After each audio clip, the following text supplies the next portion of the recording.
Student, welcome to my YouTube channel. Student, आप देख रहे हैं प्रोफेसर अभी यूट्यूब चैनल।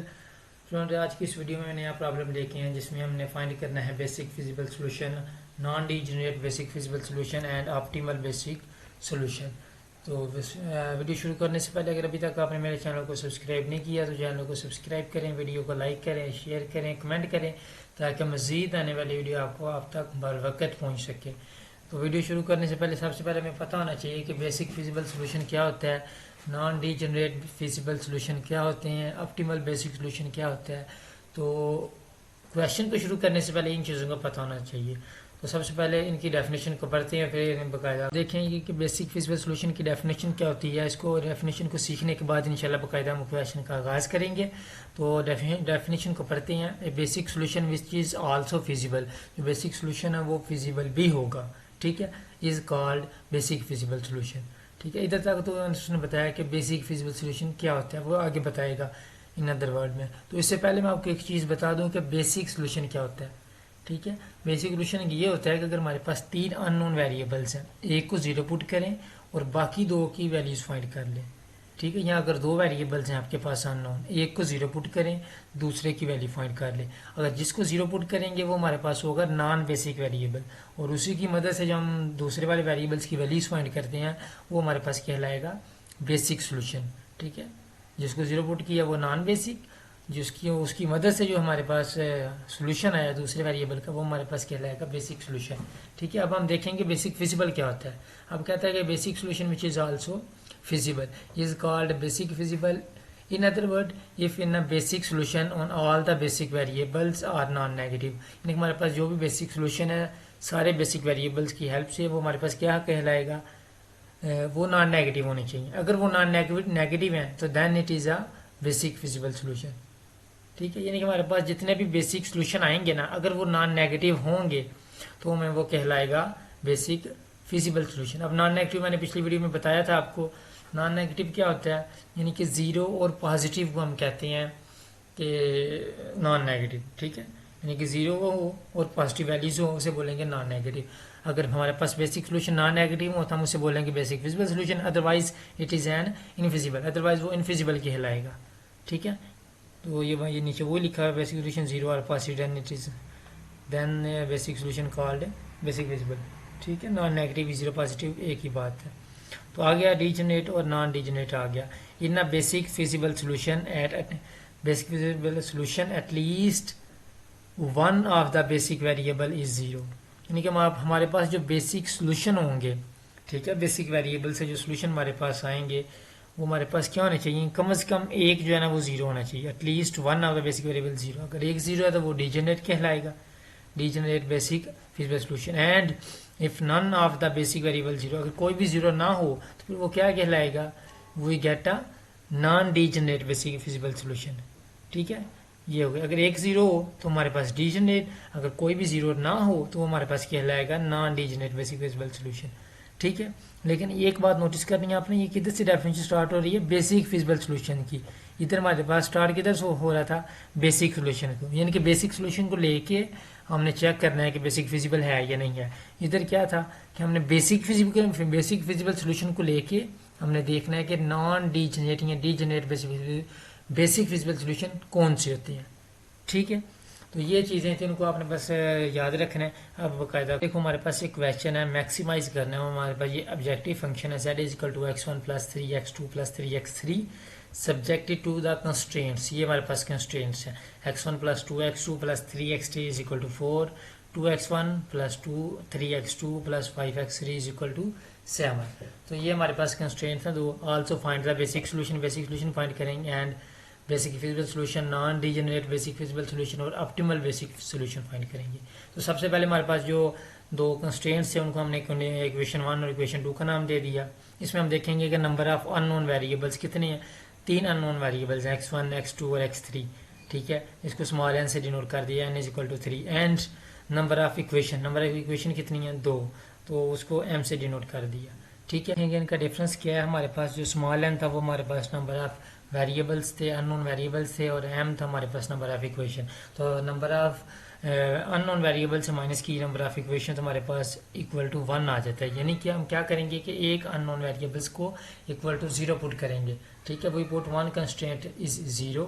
तो हमने लेट कर लिया कि हम x1 को 0 पुट कर रहे हैं। तो मैंने पहले थोड़ी देर पहले आपको बताया डेफिनेशन में कि जिसको हम 0 पुट करेंगे वो नॉन बेसिक वेरिएबल होगा, और ये जो हमारे पास इसकी हेल्प से जो सोल्यूशन आए हैं वो हमारे पास कहलाएंगे बेसिक सोल्यूशन। ठीक है, अब नॉन बेसिक हमारे पास x1 है, तो x1 को 0 पुट किया तो इक्वेशन जो बिकम्स हमारे पास आती हैं, दो इक्वेशन x1 को 0 पुट कर दिया, बाकी इक्वेशन हमारे पास ये बच जाती हैं दोनों को। ठीक है, हम इन दोनों को अब सॉल्व करेंगे उसी तरह। x4 को इधर ले आएंगे तो -4 हो जाएगा, सॉरी 4 को इधर ले आएंगे तो -4, 7 को इधर ले आएंगे तो -7। अब इसी तरह हम इसको हल करेंगे जिस तरह कि हमने पहली वीडियोस में हमने इंटरसेप्ट फॉर्म पढ़ी थी। तो इंटरसेप्ट फॉर्म की मदद से हम इसको बाकायदा x2 और x3 की वैल्यूज़ को फाइंड करेंगे। जब x2 को लेंगे तो क्या करेंगे, इसके ऊपर हाथ रख लेना अपने, x3 और x4 की जो है ना x3 के जो कोफिशिएंट है वो लेंगे, और साथ जो कांस्टेंट हमारे पास इन दोनों को लेके ना हम एक डिटर्मिनेंट की फॉर्म में लिखेंगे। इसी तरह 3, 5 आ गया हमारे पास x3 के कोफिशिएंट, और कांस्टेंट हमारे पास -4 और -7। इसको आपने एक दफ़ा रीराइट कर लेना कि 4 को इस तरफ ले आए, 7 को भी इस तरह ले आओगे तो -4 और -7 बन जाएगा। इस तरह x3 की वैल्यूज फाइंड करने के लिए क्या करेंगे, x3 पे हाथ रख लें, 2 और 3 की हमने लिखा और -4 और -7 लिखा। अब 2 और 3 को इस तरफ ही लिखेंगे तो इधर हमारे पास माइनस साइन आ जाएगा। अगर माइनस साइन नहीं लिखना तो -4 और -7 को इस तरफ हमने लिख लिया। इसी तरह 1 के लिए भी इस तरह ही है कि क्या करेंगे, कांस्टेंट नहीं लिखेंगे, x2 और x3 के कोएफिशिएंट को हमने लिख लिया डिटर्मिनेंट की फॉर्म में। इसको आगे मुझे थोड़ी सिंप्लीफिकेशन करनी है, ये आपको करनी आती है। तो आप देखें 7 को 3 से मल्टीप्लाई किया तो -21, 5 4 सा 20, और डिटर्मिनेंट को हल करते हुए दरमियान में माइनस साइन आता है, ये प्लस का 20 आ गया। इस तरह x2 की वैल्यू हमने निकाली और ये कांस्टेंट की वैल्यू भी निकाल ली हमने। तो इसको मजीद सिंप्लीफिकेशन की तो x2 over -1, x3 over 2 and 1 over 1। और x2 की वैल्यू क्या करेंगे, x2 over -1 is equal to 1 over 1, यानी कि x2 को पहले कंपेयर करेंगे इसके साथ, फिर x3 को कंपेयर करेंगे इसके साथ। इन दोनों को कंपेयर करने के बाद हमारे पास x2 और x3 की वैल्यूज आ गई। ये हमारे पास आगे बेसिक सोल्यूशन कब आए, जब हमारे पास नॉन बेसिक x1 था। ठीक है, नॉन बेसिक यानी कि x1 को 0 पुट किया था। अब x2 को 0 पुट करेंगे और x1 और x3 की वैल्यू फाइंड करेंगे। सिमिलरली यही केस है हमारे पास, इस तरह ही हमने करना है। अब क्या करेंगे, x1 आया तो x1 के कोएफिशिएंट को नहीं लिखेंगे, x3 के कोएफिशिएंट और कांस्टेंट कोएफिशिएंट को लिखेंगे। इसी तरह जब x3 को फाइंड करेंगे तो क्या करेंगे, x3 के कोएफिशिएंट को नहीं लिखेंगे, x1 के कोएफिशिएंट को लिखेंगे और कांस्टेंट कोएफिशिएंट लिखेंगे। सिमिलरली जब कांस्टेंट को लिखेंगे तो कांस्टेंट नहीं लिखेंगे, उसके जो x1 और x3 के कोएफिशिएंट को लिखेंगे और हमारे पास ये डिटर्मिनेंट की फॉर्म में आ जाएगा। 1 और 3 इधर था, इधर 3 और 5 एज इट इज़ आ गया कांस्टेंट के लिए। ठीक है, अब थोड़ी सी सिंप्लीफिकेशन हमने की तो क्या आ गया, x1 ओवर -21 प्लस 20, इसको हमने मल्टीप्लिकेशन की, क्रॉस मल्टीप्लाई कर दिया। ठीक है, x3 के लिए भी इसी तरह ही है, और 1 यानी कि कांस्टेंट के लिए भी यही है। 5 1 ज़ा 5 और माइनस और 3 2 ज़ा 6। तो ये हमने इसको मज़ीद थोड़ा सा सिंप्लीफाई करेंगे तो x1 over -1, x3 over -1 and 1 over -1। अब उसी तरह कंपेयर करें x1 ओवर -1 को 1 ओवर -1 के साथ, हमारे पास आ गया x1 की वैल्यू 1। और जब x3 को कंपेयर करेंगे तो हमारे पास आ जाएगा x3 की वैल्यू 1। ये हमारे पास होंगे बेसिक सोल्यूशन। ठीक है, इसमें नॉन बेसिक क्या था, x2 को हमने 0 पुट किया था। अब सिमिलरली x3 को जब 0 पुट करेंगे ये हमारे पास नॉन बेसिक हो जाएगा। तो इस पर हम जो बेसिक सोल्यूशन फाइंड करेंगे वो x1 और x2 होगा। सिमिलरली इसको आपने उसी तरह सॉल्व करना है, और x1 और x2 के जो हमारे वैल्यूज फाइंड करनी है बेसिक सोल्यूशन, वो हमारे पास आती है x1 = 2 एंड x2 = 1। तो ये हमने सिमिलरली आपने इसको सॉल्व करना है उसी तरह, ये कोई मुश्किल नहीं है। तो अब इधर देखें हमारे पास क्या आता है जी, नॉन बेसिक जो सोल्यूशन है वो हम देखेंगे। पहले तो हमारे पास x1 को 0 पुट किया था नॉन बेसिक के तौर पे, तो उसके मदद से हमारे पास जो सोल्यूशन आए थे x2 और x3 वो हमारे पास ये थे। ठीक है, पीछे जो हमने सॉल्व किए हैं आप देख सकते हैं। फिर x2 को जब आपने 0 पुट किया तो x1 और x3 की वैल्यूज हमारे पास आ गई। फिर इसी तरह x3 को जब 0 पुट करेंगे तो हमारे पास x1 और x2 की वैल्यूज हमारे पास हैं, जो कि अभी हमने निकाली हैं, x2 और x1।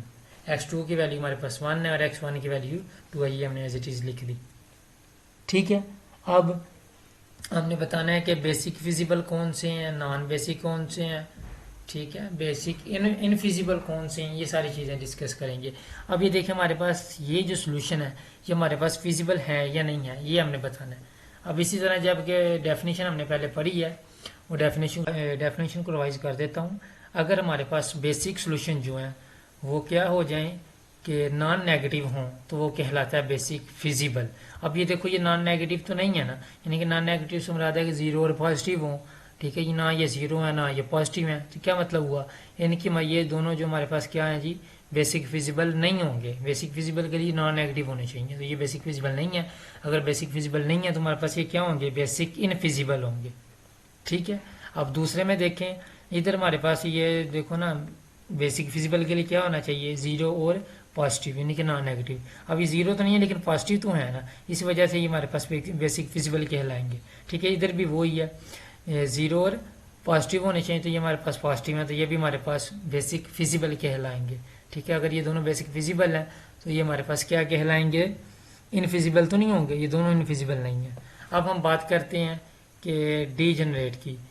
तो अब हमारे पास डीजनरेट की डेफिनेशन आपको मैंने बताई थी थोड़ी देर पहले, आपने लिखी होगी, उसको पहले रिवाइज कर लें एक दफ़ा। क्या होती है, जिसमें एटलीस्ट वन बेसिक वेरिएबल जो है ना वो क्या हो जाए, ज़ीरो हो, तो वो डीजनरेट होता है, ठीक है। वन बेसिक वेरिएबल क्या होना चाहिए, ज़ीरो, तो वो डीजनरेट। अगर कोई भी ज़ीरो ना हो तो वो नॉन डीजनरेट, ठीक है। और ये मैंने ये भी बताया था कि डीजनरेट की डेफिनेशन किस पे लगती है, बेसिक फिजिबल को लेके लगती है। अब ठीक है, अब ये देखो बेसिक फिजिबल के लिए दो ही कंडीशन ट्रू है हमारे पास, ठीक है। ये तो बेसिक फिजिबल है ही नहीं है, तो क्या मतलब हुआ, ना ये डीजनरेट पे अप्लाई होगी ना डीजनरेट पे अप्लाई होगी, यानी कि इन दोनों पे अप्लाई नहीं होगी, क्योंकि ये फिजिबल तो है ही नहीं है, ठीक है। इसलिए ये दोनों के लिए ये क्रॉस ही रहेगा। अब ये दोनों तो बेसिक फिजिबल है ना, इनकी हेल्प से हम बताएंगे कि डीजनरेट है या नहीं है, ठीक है। अब डीजनरेट के लिए क्या होता है, एटलीस्ट एक वेरिएबल जीरो होना चाहिए, इन दोनों में से कोई भी जीरो नहीं है, तो क्या मतलब हुआ, ये डीजनरेट नहीं होगा। अब इनमें से भी कोई भी जीरो नहीं है तो ये डीजनरेट नहीं है, ठीक है। अगर ये डीजनरेट नहीं है तो फिर क्या होंगे, ये नॉन डीजनरेट होंगे, ठीक है। नॉन डीजनरेट की डेफिनेशन क्या है कि कोई भी जीरो ना हो, तो आप देख सकते हैं ना ये जीरो है और ना ही ये जीरो है, तो इसकी वजह से ये नॉन डीजनरेट है दोनों। यहाँ तक क्लियर है आपको बात। एक दफ़ा मैं रिवाइज कर देता हूँ कि जो हम डीजनरेट और नॉन डीजनरेट को हम चेक करने के लिए हमारे पास सबसे पहले जो वेरिएबल होंगे वो उनका बेसिक फिजिबल होना ज़रूरी है। तो ये देखो ये बेसिक फिजिबल है, ठीक है, टिक लगाया भाई, ये बेसिक फिजिबल है हमारे पास ये वाले, ठीक है। तो इनकी हेल्प से मैंने आपको ये बता दिया। तो डीजनरेट के लिए एक ज़ीरो हो और नॉन डीजनरेट के लिए भी कोई भी ज़ीरो ना हो, तो ये देखो ये कोई भी ज़ीरो नहीं है, ठीक है। ये चारों वेरिएबल्स देखो, तो ये हमारे पास नॉन डीजनरेट है। अगर एक ज़ीरो होता तो ये डीजनरेट कहलाते, ये कोई भी ज़ीरो नहीं है, इसका मतलब ये डीजनरेट नहीं है। तो ये था हमारे पास ये प्रॉब्लम जिसमें मैंने बताना था बेसिक फिजिबल, इनफिजिबल, डीजनरेट और नॉन डीजनरेट। उम्मीद है कि इस क्वेश्चन की आपको समझ आई होगी। वीडियो अच्छी लगी तो वीडियो को लाइक करें, चैनल को सब्सक्राइब करें, शेयर करें, कमेंट करें and press the bell icon. Okay, जिसके साथ साथ इजाज़त दीजिए।